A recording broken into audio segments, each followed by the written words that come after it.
The thrill and rising sense of, I don't know what I'm doing, help, when you bring home your first little bundle of joy. I'd always heard that being a new parent is one sleepless night after another, forever trying to learn the ancient art of baby burrito wrapping, and lots of stinky diapers. Hey, none of that is too far off, but I do have some tips that'll make the whole first baby conundrum much easier. 1. Getting the baby to sleep. Newborn sleeping problems come from the fact that inside the womb, it's always dark and cozy, and the baby is used to that setting. So once they come into our world, they have to adjust to changes in light. Try to keep the room lit up during the day and dim the lights at night. This will help your little one understand the difference between daytime and nighttime.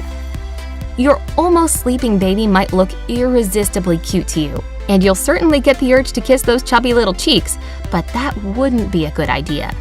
Fight the temptation, because the baby may take it as a cue that you want to play with them, or that it's lunchtime, so they might wake up. And remember that it'll take some time for the baby to get used to the ways of our world, so be patient. 2. Getting yourself to sleep.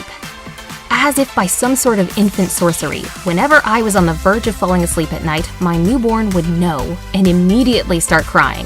So for the first few days, I didn't get much sleep, that's for sure. And that made me feel tired and pretty grouchy. Okay, fine, really grouchy. That's when I knew I had to figure out how and when to sleep. The solution is pretty simple. I sleep when the baby sleeps. Syncing your sleep cycle with your baby's will help you get enough rest so that you're fresh and full of energy when you're awake. 3. Wrapping your baby up. Hey, how hard can it be to wrap a baby in a blanket? I know, I thought the same thing, but there is a sort of science to it so that your baby is as safe and comfortable as can be. First off, lay a light blanket down in a diamond shape and fold the top corner about a quarter of the way down. Place the baby face up on the blanket so that their shoulders are just below that fold. Then grab the right corner of the blanket, pull it across the baby's body, and tuck it under the left side. Leave the little one's left arm out. And, of course, you can do it from the other side, from left to right. Pull the bottom corner up and tuck it into the fold you just created over your baby's right shoulder. Finally, grab the remaining open corner, the left one if you went from right to left, bring it across your baby and tuck it under. Now you have your perfectly wrapped baby burrito. Swaddling is actually really important because it makes the baby feel safe and secure. That way, they'll feel more relaxed and will fall asleep quicker. And you know what that means? You can get some shut-eye too. 4. Holding a baby properly. Here's one that pretty much everybody has heard at some point in their life, whether they're a parent or not. Yes, it's true and extremely important. When holding a baby, you must make sure that their neck is supported. You can do that by either cradling the baby in your arms or keeping one of your hands under their head. This is because a newborn's neck muscles are too weak to hold the head up, so you kind of have to help them out with that. 5. Keeping an eye on the umbilical cord. The most important thing to remember about the clamped umbilical cord, or stump, is that it should always be clean and dry. So until the cord shrivels up and falls off, which might take 2 weeks or so, the baby should only be given sponge baths. You can switch to the tub after the cord has fallen off on its own. And if you see any signs of infection, like a yellowish discharge or foul smell, you know it's time to see the doctor. 6. Taking a slippery baby out of the tub. A baby's skin is super soft, and it can get really slippery after a bath. That's why it's extremely important that you be extra careful while removing the baby from the bathtub. I've learned that a safe way to do it is by grasping the baby under their arms using both your hands, while supporting their neck and head, of course. It's also worth noting that babies don't need baths every single day. Otherwise, their silky soft skin can get dried out and irritated. Most doctors recommend doing it about 3 times a week until your little tyke starts moving more on their own. You know, playing in sandboxes and whatnot.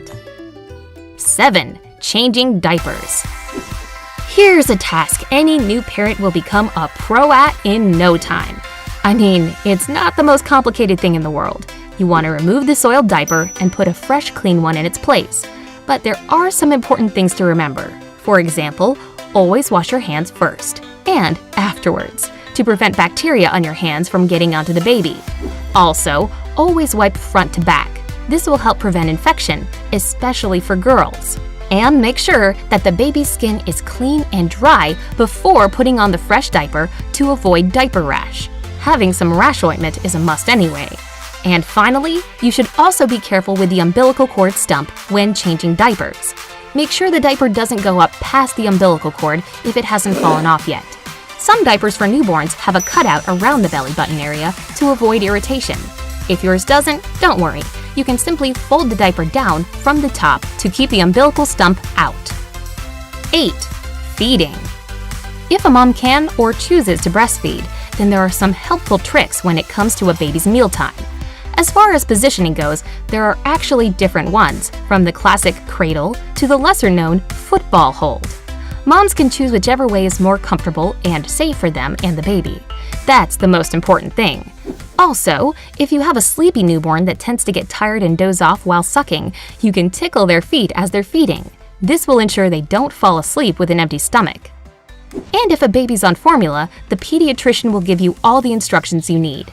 Just don't assume that baby bottles always need to be warmed up like you see in the movies. And if you do decide to serve it warm, never use a microwave. It can create hot spots that you might not catch while testing it on your wrist. A pot of warm water will do just fine. Also, don't shake the bottle too much. That's a one-way ticket to a really gassy and uncomfortable baby. 9. Baby massages. Who doesn't like a good massage?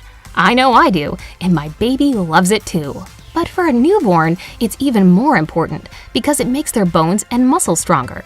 Not to mention, it's an amazing way to bond with your little one. All you have to do is lay your baby on a towel that's placed on a comfortable surface, like a bed. Always massage using a vegetable-based oil. Start with the legs, followed by the arms, then the chest, and finally, the baby's back. 10. Bonding. Bonding will be different for everyone, but the goal is the same, to establish a strong connection between the baby and its parents. This process should start as soon as the baby's born. All it takes in the beginning is gentle skin-to-skin touch. Another important thing is to look into the baby's eyes and talk to them. I know it seems kind of weird since they don't understand a lick of what you're saying, but it does help build that connection.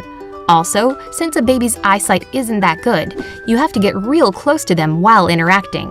And of course, be sure to sneak in lots of kisses while you're face-to-face. Did I leave anything out when it comes to caring for a newborn? Let me know down in the comments. If you learned something new today, then give this video a like and share it with a friend.